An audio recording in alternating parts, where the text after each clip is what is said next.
Perfection was defined by their faces.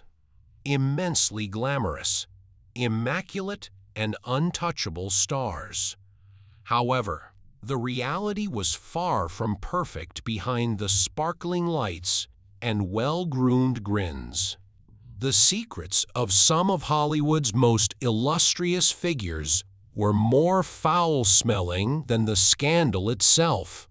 From Marilyn Monroe's unclean, scented, and soaked skin to Clark Gable's breath that could empty a room. It wasn't simply shocked to learn the reality about these icons of the golden period. It made me sick. Publicists in the studio battled tirelessly to preserve the appearance of sophistication. To obscure what the cameras couldn't capture, they rearranged shoots, altered interviews, and sprayed perfume. Yet despite being loved by millions, many of these celebrities had unhygienic habits that would make anyone shudder. It was a fantasy-based era. However, underlying that perfection lay moral and physical degradation. We'll cut through the glitz and show you what actually transpired after the cameras stopped rolling in this story. A few suffered from agony and illness. Some just didn't give a damn. Some even rebelled as a result of their neglect. Evidence that celebrity isn't necessarily a good thing. The monarch with the deadly breath, Clark Gable. In the heyday of Hollywood, Clark Gable was the epitome of what a man should be. Devastatingly charming, effortlessly self-assured, and ruggedly attractive.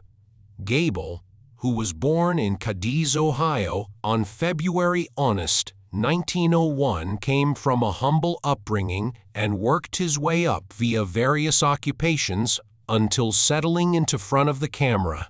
He was more than simply a cinematic celebrity by the time Gone with the Wind debuted in 1939. He was the king of Hollywood and an American institution.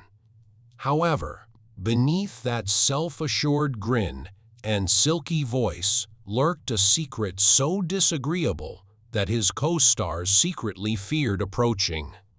Gable's teeth started to fail at the age of 32. The soft tissue and bone that held his teeth in place were destroyed by periodontitis, a serious gum infection. His life would change in 1933 when his dentists decided to extract almost all of his teeth and replace them with dentures. He remained bedridden for days after the cruel surgery. His natural teeth were replaced by rudimentary, painful, and poorly fitting dentures. They were more than just painful. Even his closest associates couldn't overlook the terrible breath they produced due to the microorganisms they trapped.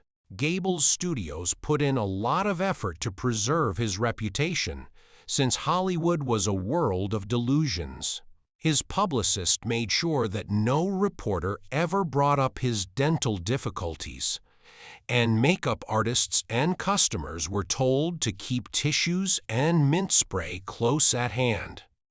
However, no amount of polish could hide the reality. According to reports, his gorgeous co-star in Gone with the Wind, Vivien Leigh, found love sequences difficult to endure with him and would covertly lean away when they were kissing. Crew workers muttered that in order to make his breath less deadly, several scenes were rescheduled until early in the morning. Similar difficulties were encountered by Sophia Loren, who began working with Gable in Naples decades later. Well known for her grace and elegance, she allegedly requested that the filmmaker cut down on the number of close-ups she and Gable had. She used tactful argument. Insiders knew the true cause, but she gave the excuse of lighting preferences. The smell was unmistakable even from a distance of a few feet. it was exacerbated by Gable's perspective on his issue. He claimed that breath mints and mouthwash slowed down his natural speech, which he felt interfered with his acting. His already severe condition was made worse by his frequent smoking, gallon-sized coffee consumption, and erratic brushing. His dental problems had fully resurfaced by the time he starred in his last movie, The Misfits, and the stench had become legendary on set. But nobody dared to challenge him. It was a career risk to criticize Clark Gable. Everyone, from producers to makeup artists, preferred to keep quiet about him rather than be honest, since he was invincible. In a cruel turn of events, the same charisma that enthralled millions of people also made others around him too shy to talk. Days after finishing The Misfits, in November 1960, Clark Gable passed away after a heart attack. He continued to be the epitome of refinement on screen. However, people standing next to him recalled something different. A man so strong that he could not be overthrown even by the stink of decay. The queen of cleanliness, Joan Crawford, has a terrible secret. Joan Crawford was the epitome of authority. Everything in her life was a scripted performance, even down to the simplest gesture. She expected everything to be flawless.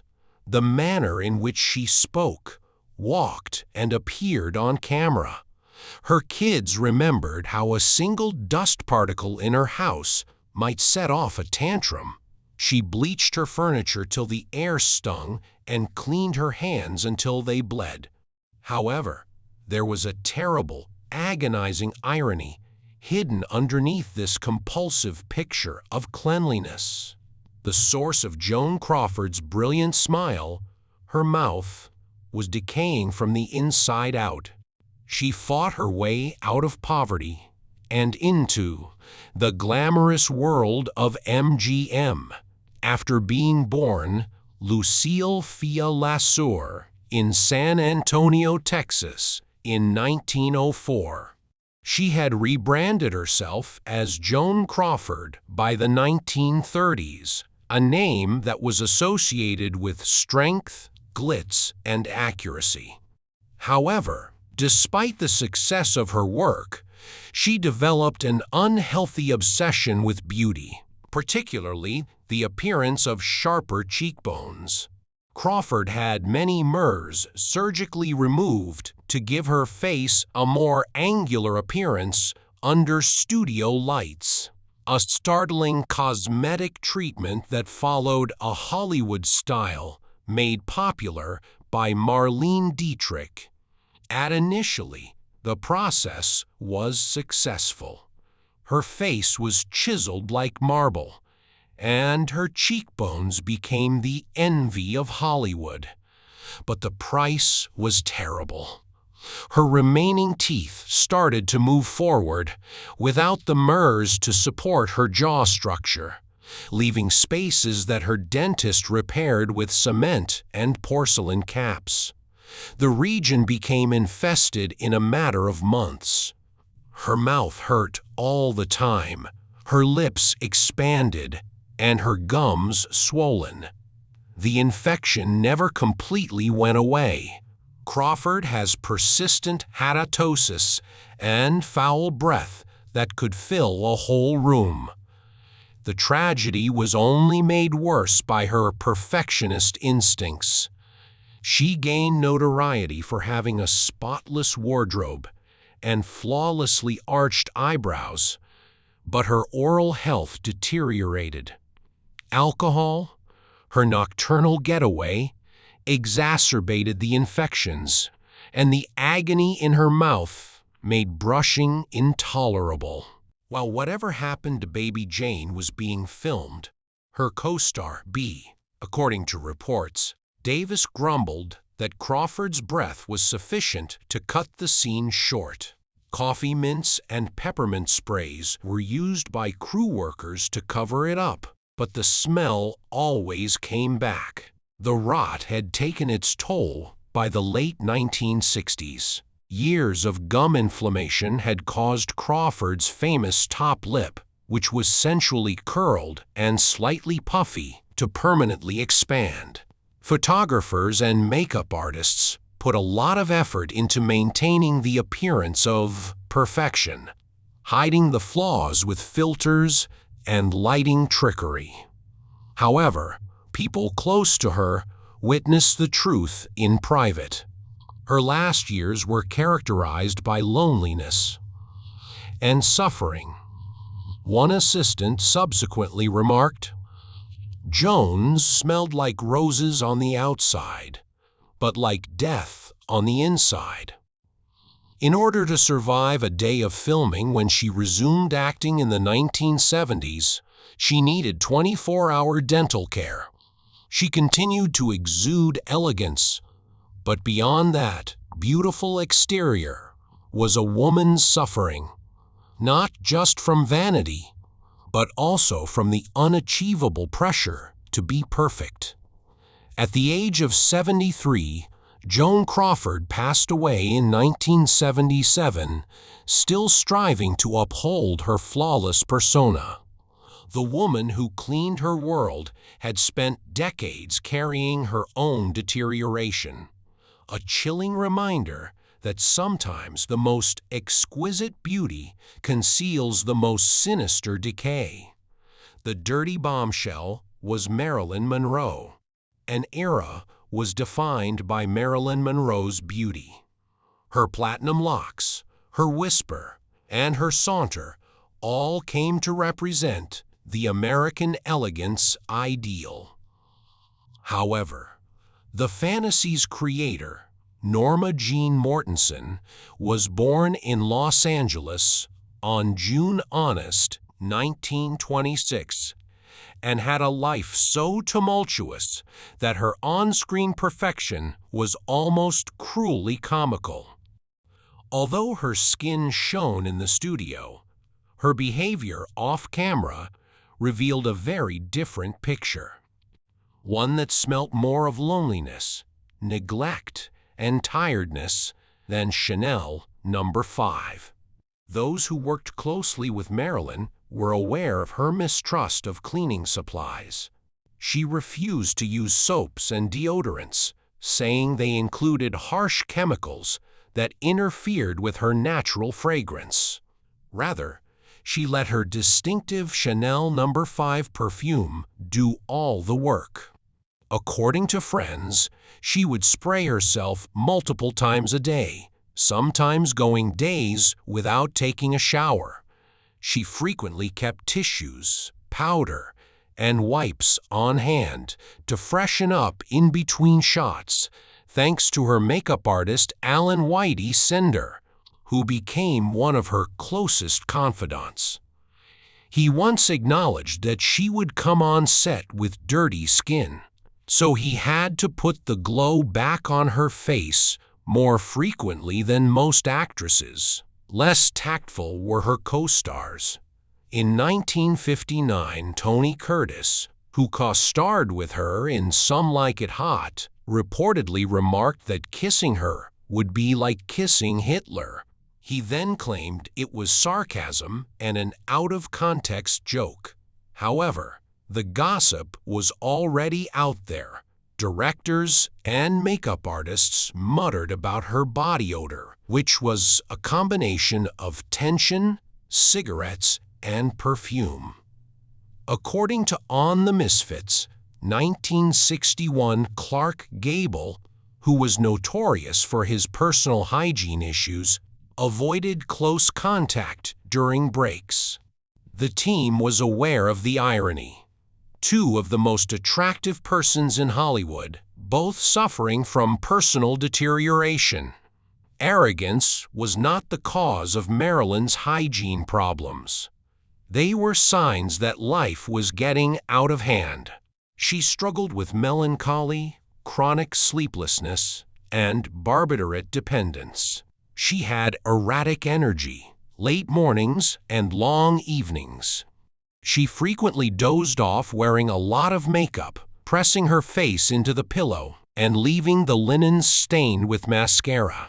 It was stated that her homes were disorganized, with clothes scattered over chairs and half-empty bottles, reflecting her restless mind.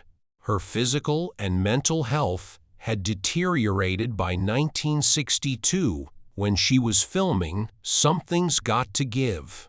She would show up late, occasionally without a bath, clearly confused, and emotionally aloof. According to crew members, she was delicate, nearly translucent, as though her celebrity had sapped her energy. However, the change was immediate as soon as the camera rolled. The tired, frail lady disappeared, to be replaced by the glowing goddess that America loved. Her picture was frozen in time when she passed away on August 4, 1962, at the age of barely 36. She would always appear flawless, unspoiled, exquisite, and perfect to the world. However, those closest to her realized that the lady behind the tale was too worn out to keep up the facade. It was not rebellion that she neglected her hygiene. It was a capitulation. The silent weariness of a person who has performed all her life, even in front of an empty audience. Marlon Brando with Errol Flynn, that stank of charm. Errol Flynn, the daring star of the 1930s and 1940s, had an air of adventure and alcohol. Flynn, who was well known for his controversial off-screen life and Robin Hood adventures, was a heavy drinker and perspiration addict. Captain Blood's crew muttered that additional cleaning panels were needed for his costumes to withstand his stench. His hygiene deteriorated along with his drunkenness. He would sleep in clothing that were saturated with sweat and gin during the late 1940s. Then another type of rebel, Marlon Brando, arrived. In 1951, he redefined masculinity with the release of a street automobile called Desire. Real, tangible, and unadulterated. However, that genuineness wasn't acting. Brando insisted that daily showering was necessary for authenticity. His co-star, Vivien Leigh, found it difficult to film sequences with the stench of cigarettes and perspiration. By 1979, when Apocalypse Now was released, Brando's lack of cleanliness had become legendary. Filming, according to director Francis Ford Coppola, was an endurance test. Ignoring personal hygiene turned into a kind of rebellion for both men. Brando drowned in defiance, Flynn drowned in excess. Ego destroyed one, and drink wrecked the other. Nevertheless, both left behind scars so profound that their cinematic genius could not be erased by their smell. Montgomery Clift and Judy Garland, when suffering, became neglect. Not all hygienic disasters were caused by conceit. Pain gave birth to some. MGM put Judy Garland, the young character from The Wizard of Oz, on amphetamines at the age of 16 in order to keep her employed. She lost her food, her sleep, and ultimately her identity as a result of the medications. Garland's cleanliness declined as his addiction spread. She would show up dirty, shaking, and worn out on bad days. Depending on her mood, co-stars said she alternated between being destroyed and glowing. The catastrophe of Montgomery Cliff occurred concurrently. His face was damaged during a catastrophic vehicle accident in 1956. Alcohol and painkillers became his haven. Cleanliness became irrelevant. Cliff was a shadow of his former self by the early 1960s, when he was working with Gable and Monroe on The Misfits. His fragrance was distinct, and his clothes were not washed. His faithful friend Elizabeth Taylor employed helpers to ensure he had a shower. But like his health, his spirit could not be saved. Cliff and Garland were not reckless. They were shattered. They represented the price of attempting to maintain perfection in a field that was fixated on outward beauty, even while perfection was killing them. When glamour fell apart, Rita Hayworth and Tula Bankhead were there. Born Margarita Canino in 1918, Rita Worth was transformed into the Love Goddess by Columbia Pictures. Studio surgeons used electrolysis to forcefully increase her hairline in an attempt to brighten her complexion. Her scalp was irreparably injured by the surgery, resulting in oil accumulation and chronic dermatitis that left a noticeable stench that wash was unable to remove. Her skin was flaking and her pores were bleeding. Yet her fiery red hair was a sign of allure. Every hairdresser knew the truth, but she covered it up with poise and perfume. Then there was Broadway's craziest spirit, Tula Bankhead. Bankhead, a hard-drinking, chain-smoking natural force, claimed she shunned washing because it caused her skin to become dry. She railed of booze, perspiration, and tobacco, both on and off stage, and she never apologized. Her legend was shaped by her disobedience. These women stood for diametrically opposed extremes. Orth, a bankhead, its disobedient reflection, and a victim of Hollywood's brutality.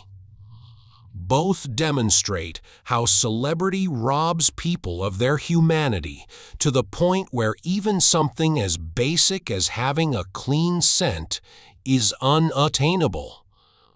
There you have it then, the secret behind the golden light of Hollywood.